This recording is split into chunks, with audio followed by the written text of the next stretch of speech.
साल आम लोगों को सरकार और आरबीआई की तरफ से लगातार राहतों की सौगात मिल रही है।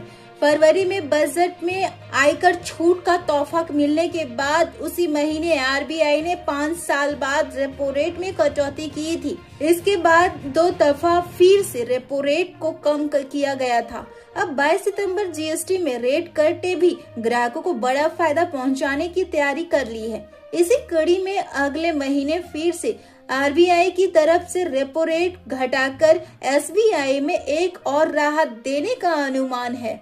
एसबीआई की रिपोर्ट के मुताबिक अक्टूबर में आरबीआई रेपो रेट में 1/4 की कटौती कर सकता है।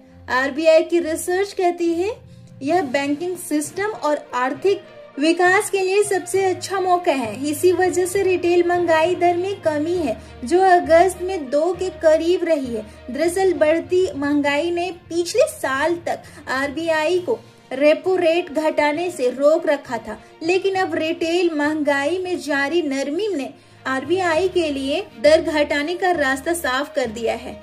एसबीआई रिसर्च के मुताबिक पिछले कुछ महीनों में खाद्य और सेवाओं की कीमतों में स्थिरता आई है, जिससे महंगाई पर दबाव कम हुआ है। ऐसे में एसबीआई के मुताबिक आरबीआई रेट में कटौती करके बैंकिंग लोन सस्ता करने और आर्थिक गतिविधियां तेज करने का काम कर सकता है।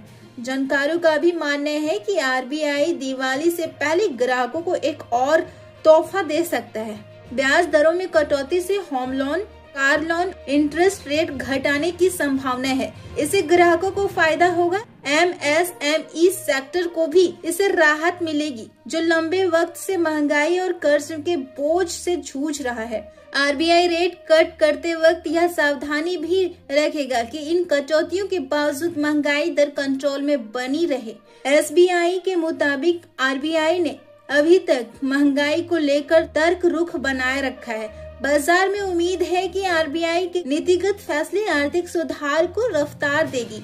आर्थिक रिकवरी को प्रोत्साहन करने में भी यह कटौती फायदेमंद होगी। यानी यह टाइम टू एक्शन की तरह कदम है जो इकोनॉमी को गति देने का संकेत दे रहा है।